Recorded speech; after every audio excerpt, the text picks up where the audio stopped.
If you've ever been skiing in Colorado, there's a good chance that you've encountered the disaster that is I-70 through the mountains of Colorado.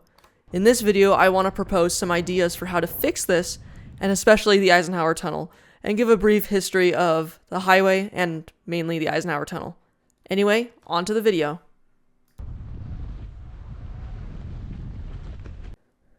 We often take I-70 for granted, but it's an engineering marvel, and it's unparalleled by any other interstate in the entire United States. The original plan never called for I-70 to go west of Denver, but eventually it was decided that it would run through the Rockies and end at I-15. Throughout many decades, the project was slowly completed, finally ending with Glenwood Canyon opening in 1992. But in terms of ski traffic, another area comes to mind: the dreaded Eisenhower Tunnel. The Eisenhower Tunnel was figured to be the best way to get over the Continental Divide.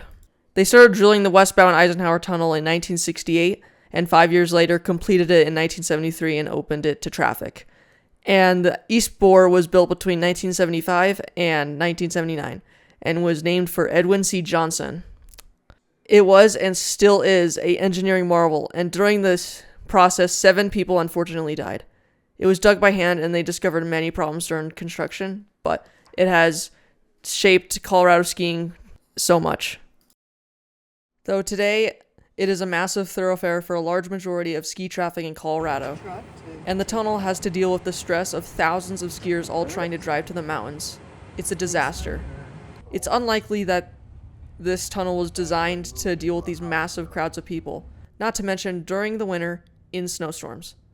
And the tunnel is showing its age. They have major problems with water getting inside the tunnel and freezing. Currently they're fixing that, and the tunnel just looks old. There must be a fix. I have several ideas in mind, going from least to most expensive. My first idea is banning semi-trucks from I-70 during snowstorms, or having much stricter enforcement of chain laws, aka stricter penalties, more policing, etc. The problem with semis is that they really struggle in snowstorms, and they bog down the entire highway. I've seen a situation where there have been half a dozen semis stuck going up I-70 from Silverthorne to the tunnel, and they had to close the eastbound section of I-70. And constantly, time and time again, I have seen truckers not put their chains on. It's a serious problem and should be addressed. My second idea is to encourage ski resort development on the east side of the Front Range. The problem currently is there are only 3 ski areas on the east side of the Continental Divide, being Echo, Eldora, and Loveland. Though Loveland shouldn't really count due to it being right next to the tunnel. So there are 2 ski areas not so much affected by I-70. Both are small, so a solution should be to encourage ski resort development on that side of the mountains. Also, it reminds me that basically all traffic from northern Colorado trying to get to most of Colorado's ski areas have to take I-70 as well. And so does some people coming from Colorado Springs. It's not good for Eisenhower. If we had more options to ski closer to these cities, it might take some traffic off I-70 and give overall more options for skiing in Colorado. My third idea is drilling a 1.7 mile long tunnel under Loveland Pass. This would allow those going to Keystone or Arapahoe Basin a quicker and safer route than the previous pass, and it could be used for hazmat instead of Loveland Pass, which is much safer for those truckers and for just regular drivers in general. Avoiding the dangerous climb above tree line and the windy road would also make it faster as well. And during times when I-70 is seriously backed up, it can be used as a alternative route. And also, since this tunnel will be below tree line, it should be more reliable than the pass, which often closes during snowstorms. The old pass can be used for backcountry sports and hiking in the summer, maybe with one side open, like it coming from the I-70 side or something. My fourth idea is adding a third bore to the Eisenhower Tunnel. This would be used as the new westbound tunnel, and then the old westbound tunnel would now be in the middle and become a dual direction tunnel. During times of heavy traffic, the middle tunnel can be used as an extra set of lanes for the direction that's more busy, either west or east. This way the tunnel could become a less severe choke point, as it is today, being a 3-lane highway leading into a 2-lane tunnel. Having the extra bore could help alleviate this so that instead of the lanes shrinking, it would actually get a little bit bigger, going from 3 to 4 lanes. So that would be better. In a similar fashion to the last proposal, my fifth idea suggests adding 2 additional bores to the Eisenhower Tunnel, one eastbound and one westbound. This, like the first idea, would bring new tunnels that could be opened during adverse weather or heavy traffic.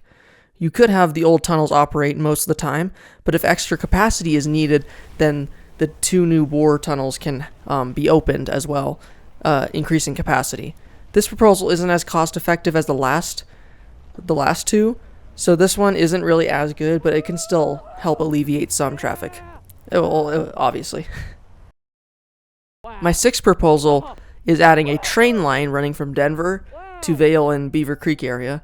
Hopefully this train could run at about 50 to 80 miles an hour along the line, so it'd be similar to driving at a normal pace without traffic on I-70. This train would stop in multiple towns and have a few tunnels and a little bit of a differing route from I-70 in some spots. And skiers going to Breckenridge would need to take a shuttle from the stop near Summit High School. This would be a multi-billion-dollar project and certainly would be a challenge to build, but it would bring skiers off I-70 and bring another option to get to the mountains, and hopefully help those who can't drive to the mountains themselves.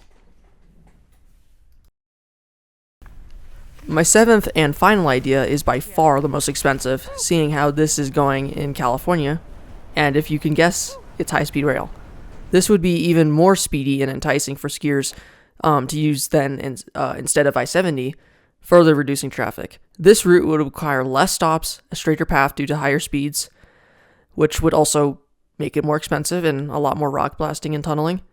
100 to 150 mile per hour would be probably the goal for this route, and a spur line could be built to A Basin, Winter Park, and Breck, because the route isn't really great for that turn into 8 Basin would not be good for the speed.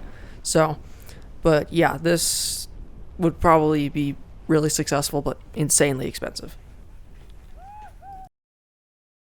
Thank you for watching this video. Basically, I-70 definitely needs a fix.